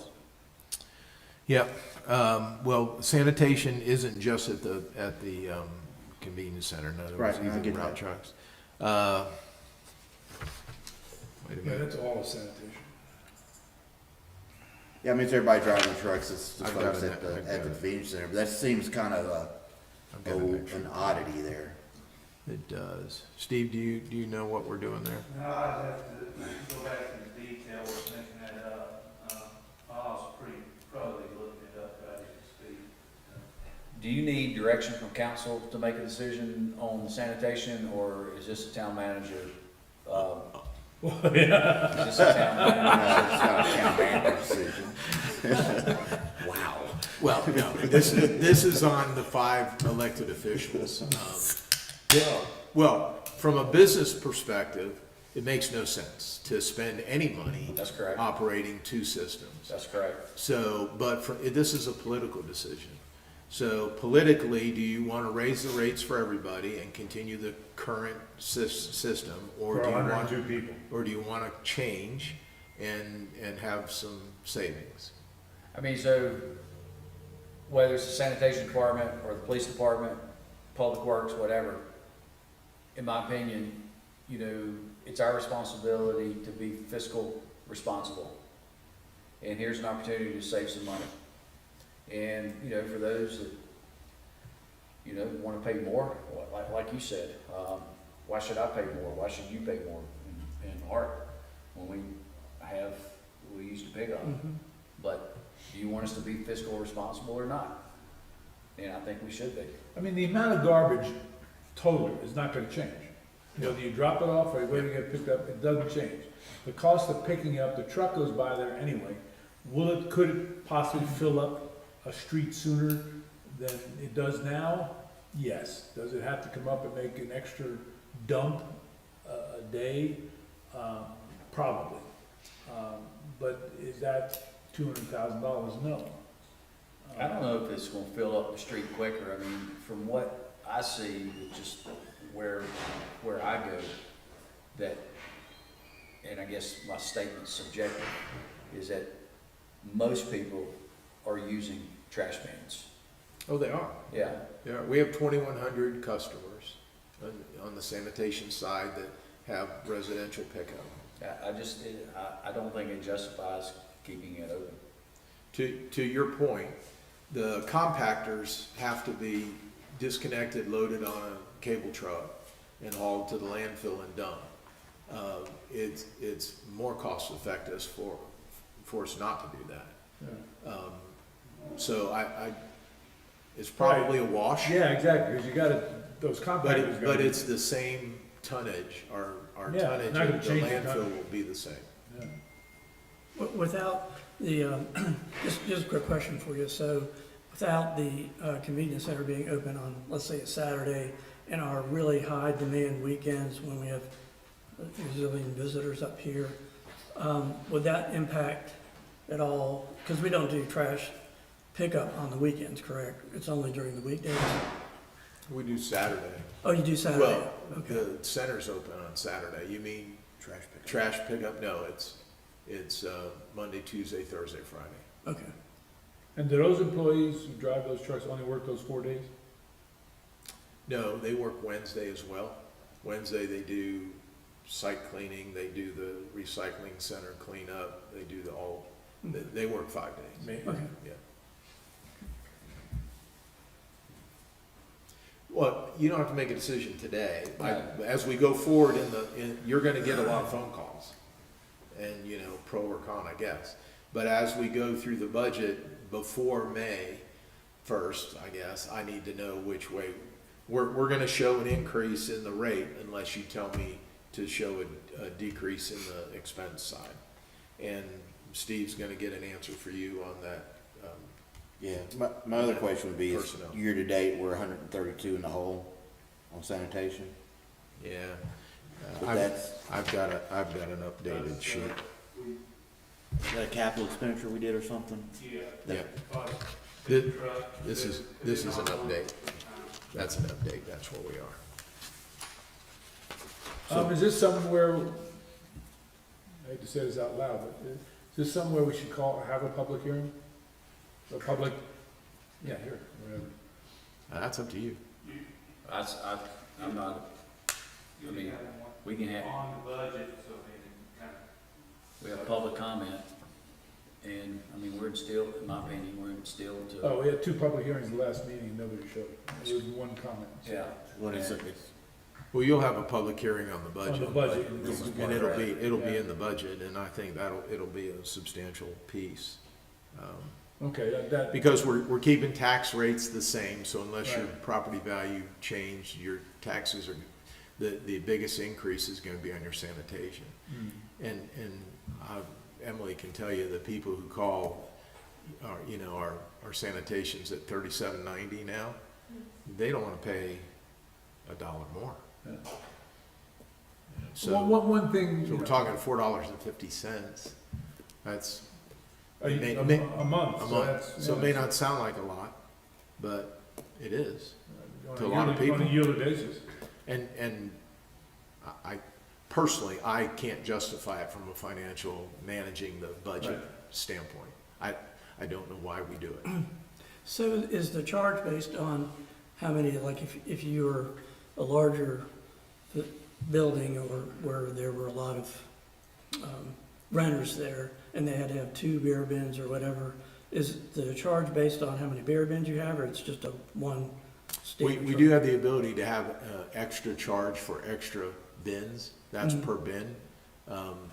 However, we really don't know who's added more or not. Okay, I mean, we know who's got bins, but we don't, it's really hard to do, are they a renter or are they a homeowner? sure. But currently in your fee schedule, it's by bin. Okay. The bin is $37.90. Okay. So I guess my other question, at the end of FY 26, this current budget, right? Are we gonna be at a net zero on the variance, or we expect to still be upside down again? We'll be upside, the current budget we're in now? Yeah. We'll be upside down. So we're gonna be in the situation we were last year, where we're gonna have to move funds from general fund over to sanitation to cover the difference. Well, we have capital expenditure that's scheduled in the upcoming, we'll delay that to equal it. And we need to know if you're going to do the convenience center issue, and the implementation, it won't be a net 200,000 if we do it October 1st of 1 quarter. Right. So we'll have to then figure out where we stand exactly. And if we're short, it'll be a budget amendment. Yeah, I guess that's my big question, is that salary jump seems kind of suspiciously off. That must include the council. Your increase. Yeah, here we are in the trash again. Well, we didn't add anybody, so it should be 3%, Yeah. but I don't know. It's that market. We'll get that fixed. Yeah, I'd like to see it, I'd like to see what the number is once that's fixed, Yep. But end of the day, you're saying we're still gonna have to do $50 a year more in sanitation's fee per person, Per household. per household. Yeah, per customer is the way we call it. The Okay. folks that don't have, Just let me know. the folks, so every homeowner, except for 105, 110, are required to have a bin, correct? Yes. Do you know how many homes up here that don't have a bin, that are required to have a bin? No. I would say very few, because we had a pretty substantial code You wouldn't pick enforcement. them up if they didn't. We had fairly substantial code enforcement process with that. There are some, I'm sure. That will become very evident when the convenience center is not available, if you choose to go that route. But again, you know, to be clear, there are options on both sides of the mountain Yeah, yeah. that folks can go to. All right, I just need to know what you want to do before we get to May. Well, yeah, but this is the last time we meet before that.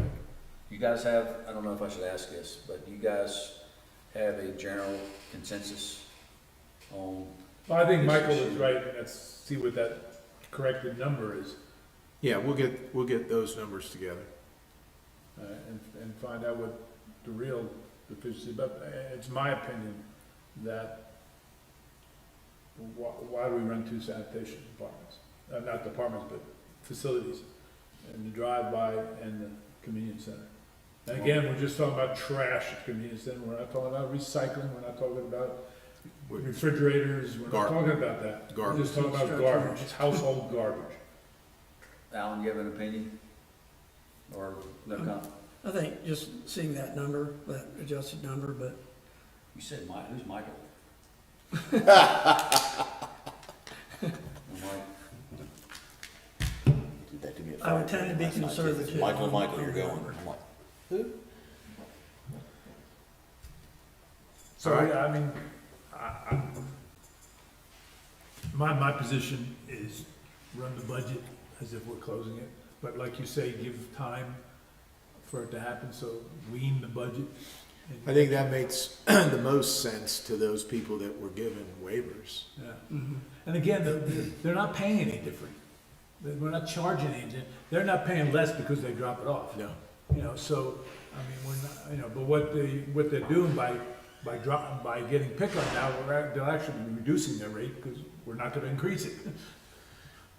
True. Well, since Kelly's not here, I'm gonna speak for her. She's in favor of it. I don't know, I'll be honest with you, I don't know how she feels. I didn't hear proxy. All right. So the rate would stay the same, like, we would not have a reduction in the sanitation rate, we would stay at $37.50. If you want me to look at that, we will. Well, I mean, I'm just saying, if we did away with convenience center, If you you still need some funds for cap. right. I mean, if the numbers, the current, and I've got a different sheet than you do, and I apologize. I think my numbers are correct. I've got an 86.6 shortfall in sanitation in my. For 26, for 25, 26. I've got that No, too. no, for 20, I yeah, think 25. I think the column's wrong. It could be. Because it says 25, 26 Yeah. at the top, there's also a 25, 26 budget over the next year to date. Yeah. No, I believe that column is just titled wrong there in this piece of paper. On the sanitation expenditure, the column to the right says proposed 25, 26, but I've got the $86,000 deficit. Yeah, that'd be the deficit. I think we're pretty sure of that. But yeah, if you want me to look into that, we will. Well, yeah, I'm just wondering, like, if it's 37.50 to run it and be it even currently, if we're reducing staffing, Right. then Could are we, we gonna could we reduce that lower rate? it? Sure. Yeah. We can do that exercise. So what I'll do is, I'll communicate to you individually that answer, okay. and then you can get back to me on what you want to do, and then your decision will be at the, budget hearing.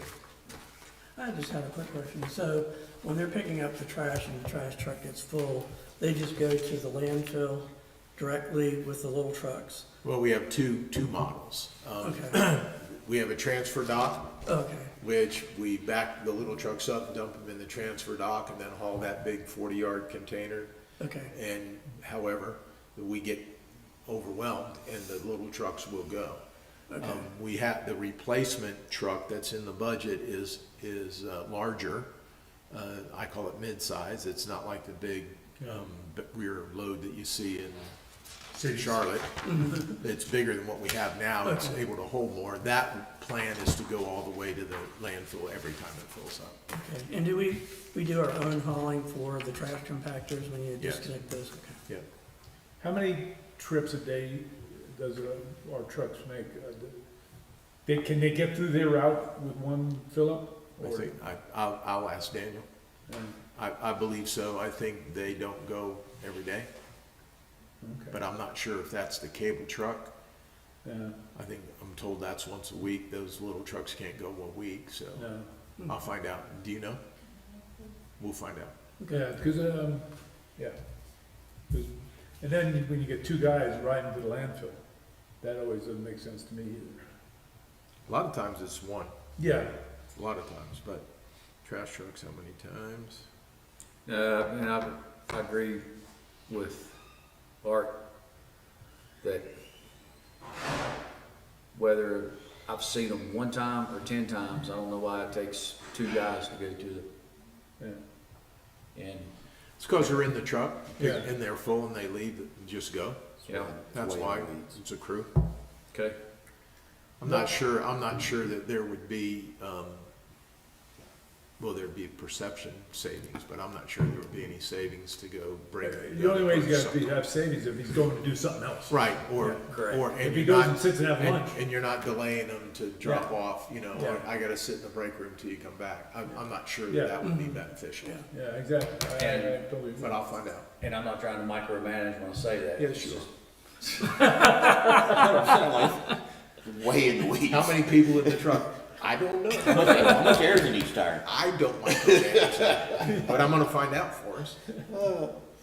While we're on sanitation, Yeah. we've had this discussion over the last 2 years since I've been on the council about the fees from Watauga County for dumping and also the fees they charge in our taxes.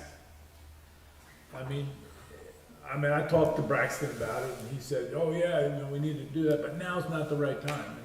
And so I saw him a couple months ago. I said, now the time? He says, well, you know, we should revisit that, you know, but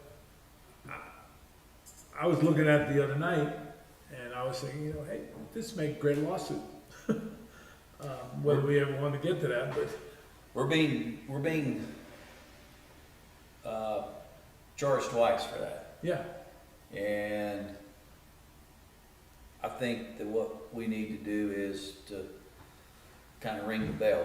And I've spoken to a couple county commissioners about this, is that we need to go to a county commissioner meeting and put some heat on them and let our wishes be heard. what I like to see first is to get our numbers together. You know, I mean, you're in Watauga County, I'm in Watauga County. I keep meaning to go back to my tax bill. I don't know if there's a line item in there for garbage, or, you know, or whatever. But I think we need to get our numbers together and be right, or at least, you know, you're charging us X to dump, you're also charging us to pick up, which you don't do. You know, are we paying the same rate as somebody that's down in, you know, in Vivus or something, you know? Yes. Yes, we are paying the same rate. Yes, we pay the same rate, a Watauga resident. It's not separate like it is with us, it's not an enterprise fund. And so what they do with their solid waste is they have an amount they charge for every homeowner, and you get 2,000 pounds or 1 ton of garbage Yeah. dumped for free. And then after that, you're Okay. charged. And the counties, and then we pick up your garbage from Watauga, and we take it to them, and they charge us to dump it with no offset. And we've gone to the county on that. I've spoken to the manager, the mayor's talked to the commissioners. Their response is, you get the same discount as everyone else. You have to they don't pick up garbage. Nowhere. Watauga. So you get the same discount, you bring your garbage to a Watauga transfer station, and you get your 2,000 pounds included. If you choose not to do that, and you choose to have the town pick it up and deliver it to us, we're charging the town per ton to dump, tipping fee. And although I don't agree with that, that's the justification that the county manager gives me. When I tell him that, you know, you're double taxing the Watauga residents in our town. And he said they're all welcome to bring their garbage to a transfer station like everyone else does in Watauga County, and they'll get their 2,000 pounds included in their disposal. However, when the town brings it, there's no discount. Yeah.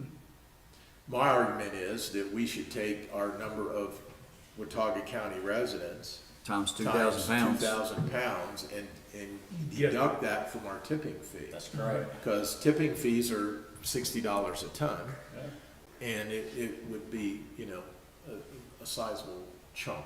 So that's my side of the story. However, the county manager, I've argued it, but it's not something I said, well, that's illegal, or Yeah. he says your residents can bring it to the transfer station. I think we need to get the support of the county commissioners. Yeah, exactly. And the county commissioners need to give, if we gain some traction with it, the county commissioners need to give the county manager some direction to make that adjustment. Just be aware that we're not the only municipality Yeah. picks up garbage in Watauga County. So although for us, we know exactly what our numbers are, it's a bigger decision for them. Yeah, because once one is for all. Oh, yeah, yeah. Okay. But, more than happy, do you want me to work on that, or do you wanna work on that? As far as, I like to see the numbers. We know exactly what we pay, Well, like, yeah, and all we need is a census we know our census for Watauga. yeah, you know, Residents. yeah, so that's an easy I calculation. think, personally, I think, you and I need to go to a county commissioner meeting Gotta get on the agenda, what do you and think? get on the agenda, have our facts. Well, We'll discuss this. We'll discuss this. because I don't believe that's productive. No, you need to pull some commissioners aside, talk to them. I have, we need to go to a county commissioner meeting. Public hearing, I live in Watauga County, I can go speak, just like I Yeah. have somebody come here and speak, right? Yeah. Mhm. Just go sign up and speak at their commission meeting. Their commissioner meetings are like 3 to 4 hours long. I wanna be. The public stuff's at the front usually. Yeah, Like we do. their comments of 1 hour, they allot 1 hour at the beginning of the meeting for public comment. We could start with a We'll public just- comment. But remember, it's public comment and they don't discuss it and debate it. That's so correct.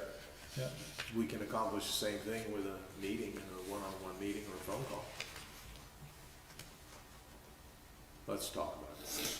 Anyway, it's on my mind as Yeah, oh, being an yeah. injustice, Yeah, you know, so, okay. it's been discussed at many levels, multiple times with them, and that's the impasse we're at. So, it's a political decision at the county. You should have put it on your Trump letter, and put a caveat on that. It is true. Okay, Thank you. questions, I'm done. Questions? I think we've really gone over it as we've gone through, you know. The big thing to me is the, having to lose the Cherry Gap, property for relocating the fuel tanks and the salt. I kinda thought that was gonna be a nice fit. So, just gotta go back to square one on that and, Well, that was the plan. yeah, We paid substantial dollars for geotech, yeah. and not sure that I understand it to the level that the engineers do, but the cost of moving the rock, not only is it there's like 9 inches of movable soil and then Then rock. granite, but it's also the slope. So the cut side is like 50 feet to build up the retaining walls on the other side of 50 feet. And before you even pour a slab, you've spent millions in land prep. Can it be done? Sure. But, you know, I've always said that, you know, you can build anywhere, it's just money. As we were going forward and I needed to make a decision, I said, let's not spend any more money there until we figure out if there's another location. Well, that's the other thing, is we look at another location, and we see, well, the property's gonna cost us Right. X, and we have to do X to that. Maybe it makes sense to go back. Well, and those are the numbers I don't have. Yeah, exactly. What I said was, stop on this site and let's take a look what's available where, and they're actively working on that. Excuse me, I saw an email this morning that they were looking at some property, which obviously I don't want to talk about because Yeah. we'll have to purchase it. But we need, the flatter the better. Sure. There's nothing of that size flat in Beach Mountain and in the soil conditions. Beach Mountain Flat is a 45-degree slope. Yeah, yeah. How big of a parcel would we be looking for? 6 acres. 6 acres. Got pump. Can we reach somebody in and let them run a quarry operation on it for a while? That would be, well, if we could get FEMA to approve that. FEMA is reluctant to buy the site, and they're really worried about what's the future, what's it gonna be used for. If it's a disposal site, no problem. If you're gonna put a park on it, we wanna talk. And, you know, buildings, well, I don't know, we don't do that, so. Oh, Well, you almost gotta finish as a disposal site and say, We okay, do. now what are we gonna do? We do. And then therein lies Lake Coffee. Lake Coffee has to be put there. Somewhere, We can't afford to haul it yeah, right.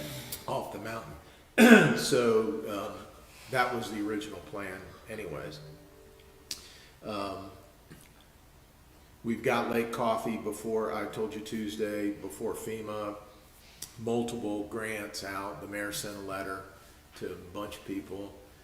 We'll see how that goes, but, that needs to get moving one way or the other. So, I mean, we're really in a catch-22 here with Buckeye Lake. We know that's a matter of, it's gonna fail. It's a matter of. well, we have, even if it doesn't fail, we have to drain it Yeah, exactly. to make repairs. So if we get through the time period, we have to drain it for, Yeah, so we have to have a source of water while it's draining. So here, the big question is that,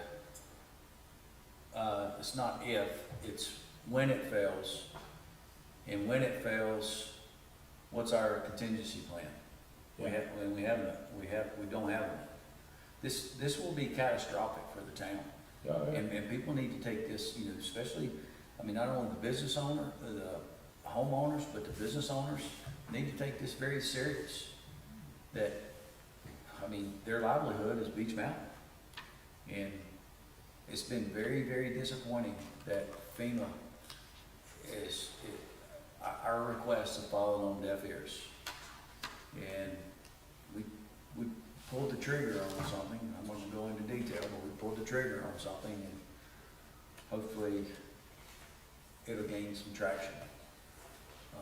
But when the Black Hawk helicopters start flying in. so, He signed it. And Emily's DNA is on the, that's right. She looked in the envelope. on the letter. It may hinder me running for a higher office, but so be it. You know, it's, as I told one of our Congress folks, it's about Beach Mountain in the Well, it's the survival. I mean, this town couldn't survive 2 years without water. Well, the mayor's correct. It's not if, it's when. Yeah, Obviously, we want to prevent that. sure. But the bottom line is, at a minimum, we have to drain the lake for months to make these repairs. And we use 400,000 gallons a day out of that lake. If that can't be replaced, we obviously you can't drain the lake. So FEMA right now, as of yesterday, Steve let me know this morning that they won't tell us what it is. They're going to tell you Friday.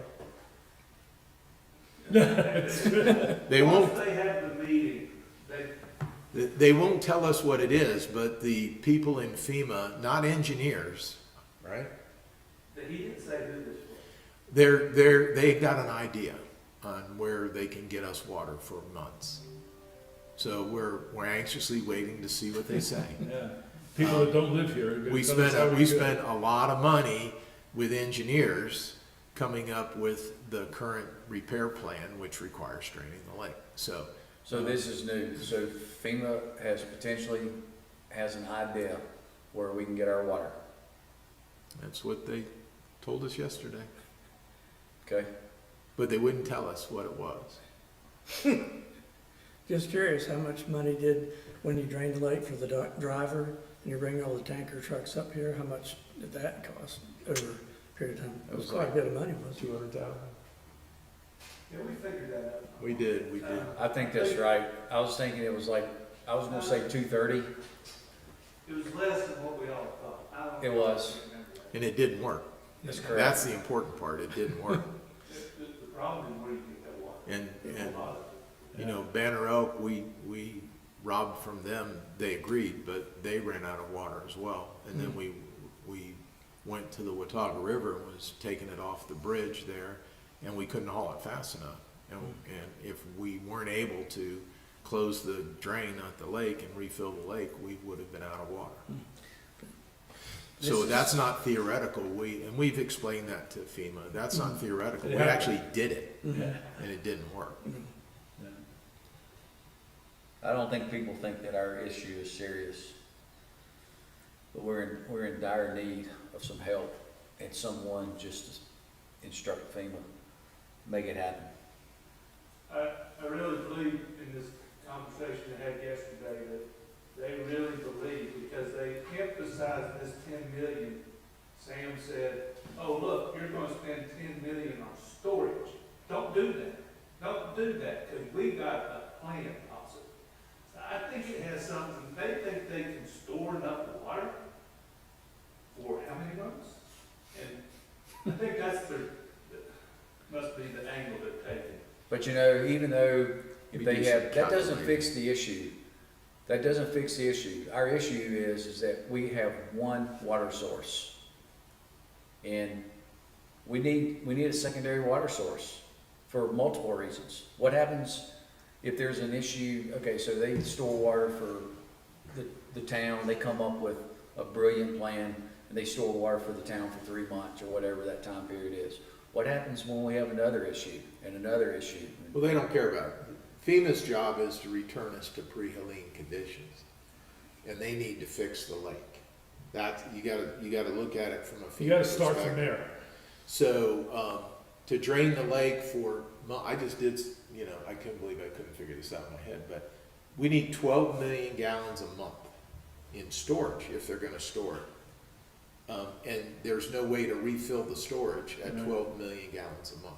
We use 400,000 a day.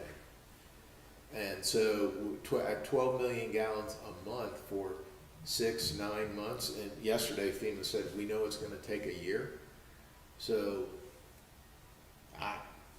Yeah, why spend $10 million on a fix, on a temporary solution, Band-Aid. a Band-Aid, when triple that and do a lake, well, I don't know where they can put 12 million gallons every month on the mountain, and how do you get it? And where do you get it from, and how do you get it here, and how do you store it? And how do you store it? I don't think $10 million is enough money No, to do that. But we don't know, well, we don't know. because they won't tell us what they're thinking of. But this is the same group that suggested water bombers, Yeah, I remember that. flying in water bombers, so. What's a water bomber? Those big planes that suck water out of a lake and go dump it on a brush fire, wildfire. Okay. They're gonna have those fly in and dump it into Buckeye Lake. But that was a different idea, different. Then I said, well, you don't wanna drop it into a drained lake, we're doing work. I was like, what? So they scratched that idea. I was like, I thought you were joking. Oh, no. All right. Somebody said it Having out fun loud. that, I don't know how you would do that. All right, so, Chief Budney's on vacation. You guys have any further questions? No, All right. We're going to post a draft budget based on what we talked about today, and we get it cleaned up on the 11th on the website. And then you're going to have a public hearing on the 12th at the council meeting. So between now and then, you need to communicate to me. I'm gonna send you, Steve will put the numbers together, get that straightened out. Maybe we can do that today. I think we can. And then you're gonna let me know about the convenience center so we can, the budget we post on the 11th, I want that to be One way or the other. perfect. Okay. All right. You guys have any And, questions? and then you have to finalize the budget at June 9th. So Right. that's your timeline. All right. All right, very good. Thank you, Bob. We Thank will, you. Thank you. Chief. Thank you, Hope you Steve. enjoy your weekend. Appreciate it. I will.